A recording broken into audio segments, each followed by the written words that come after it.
ಒಬ್ಬ ಮನುಷ್ಯನ ಆರೋಗ್ಯ ಚೆನ್ನಾಗಿ ಇರಬೇಕು ಅಂದರೆ ಪ್ರತಿನಿತ್ಯ ಸಾಮಾನ್ಯವಾಗಿ 7ರಿಂದ 8 ತಾಸುಗಳಷ್ಟು ನಿದ್ದೆ ಮಾಡಲೇಬೇಕು.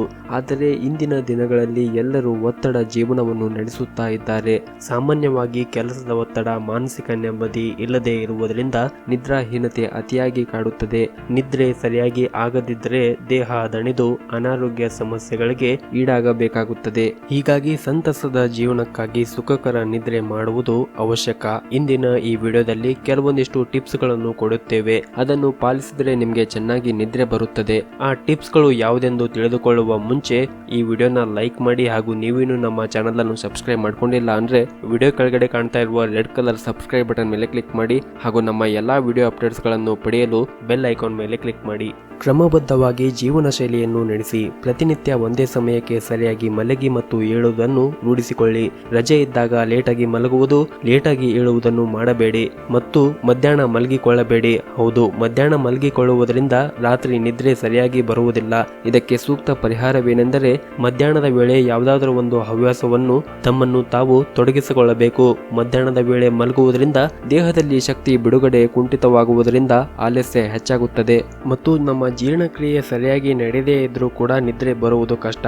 ಆದ್ದರಿಂದ ರಾತ್ರಿ ವೇಳೆ ತೆಗೆದುಕೊಳ್ಳುವ ಆಹಾರದ ವಿಷಯದಲ್ಲಿ ಕೆಲವೊಂದಿಷ್ಟು ನಿಯಮಗಳನ್ನು ಪಾಲಿಸಬೇಕು. ಕೊಬ್ಬು, ಮಸಾಲ ಪದಾರ್ಥಗಳು ಕಡಿಮೆ ಇರುವ ಆಹಾರ ಪದಾರ್ಥಗಳನ್ನು ತೆಗೆದುಕೊಳ್ಳುವುದು ಒಳ್ಳೆಯದು ಮತ್ತು ರಾತ್ರಿ ವೇಳೆ ಊಟವನ್ನು ನಿಯಮಿತವಾಗಿ ಸೇವಿಸಬೇಕು ಮತ್ತು ಮಲಗುವ 6 ತಾಸುಗಳ ಮೊದಲು ಯಾವುದೇ ದುಶ್ಚಟಗಳನ್ನು ಮಾಡಬಾರದು ಹಾಗೂ ಸಾಧ್ಯವಾದಷ್ಟು ಒತ್ತಡದ ಕೆಲಸವನ್ನು ದಿನದ ಆರಂಭಕ್ಕೆ ಮಾಡಬೇಕು. ಕಡಿಮೆ ಸವಾಲಿನ ಕೆಲಸಗಳು ನಂತರ ಮಾಡಬೇಕು ಮತ್ತು ಉತ್ತಮವಾದ ಗುಣಮಟ್ಟ ನಿದ್ದೆ ಬರಬೇಕಂದ್ರೆ ವ್ಯಾಯಾಮ ಅತ್ಯಗತ್ಯವಾಗಿದೆ. ನಿಮಗೆ ಸಾಧ್ಯವಾದರೆ ಸಂಜೆಯ ವೇಳೆ ಜಿಮ್, ವಾಕಿಂಗ್ ಮಾಡಿ. ಇದರಿಂದ ದೇಹ ದಣಿಯುತ್ತದೆ, ರಾತ್ರಿ ಚೆನ್ನಾಗಿ ನಿದ್ದೆ ಬರುತ್ತದೆ ಮತ್ತು ಮಲಗುವ ಮುಂಚೆ ದೀರ್ಘವಾಗಿ ಗಾಳಿಯನ್ನು ಎಳೆದು ಬಿಡುವುದರಿಂದ ಶರೀರ ಹಗರೆನಿಸಿ ನಿದ್ರೆ ಚೆನ್ನಾಗಿ ಬರುತ್ತದೆ.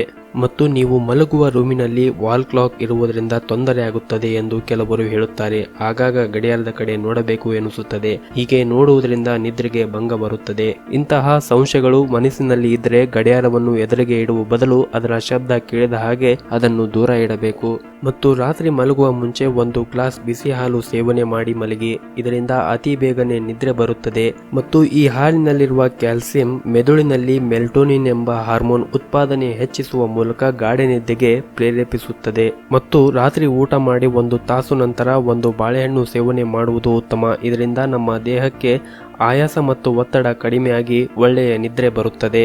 ಮತ್ತು ಮುಖ್ಯವಾಗಿ ನಿಮ್ಮ ಹಾಸಿಗೆ ಹೇಗೆ ಇರಬೇಕೆಂದರೆ ನಿಮ್ಮ ಹಾಸಿಗೆ ನಿದ್ರೆ ಮತ್ತು ಲೈಂಗಿಕ ಜೀವನಕ್ಕೆ ಮಾತ್ರ ಆ ಹಾಸಿಗೆ ಸೀಮಿತವಾಗಿರಬೇಕು.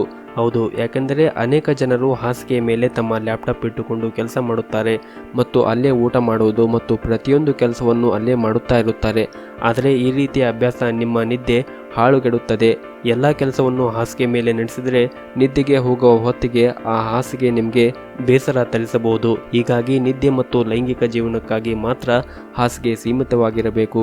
ಈ ವಿಡಿಯೋದಲ್ಲಿ ತಿಳಿಸಿರುವ ಮಾಹಿತಿ ನಿಮಗೆ ಇಷ್ಟವಾದರೆ ಈ ವಿಡಿಯೋನ ಲೈಕ್ ಮಾಡಿ ಹಾಗೂ ಶೇರ್ ಮಾಡಿ. ಇದೇ ರೀತಿ ಮತ್ತಷ್ಟು ಆರೋಗ್ಯದ ಸುದ್ದಿಗಳಿಗಾಗಿ ನಮ್ಮ ಹೆಲ್ತ್ ಟಿಪ್ಸ್ ಇನ್ ಕನ್ನಡ ಯೂಟ್ಯೂಬ್ ಚಾನಲ್ನ ಸಬ್ಸ್ಕ್ರೈಬ್ ಮಾಡಿಕೊಳ್ಳಿ. ಧನ್ಯವಾದಗಳು.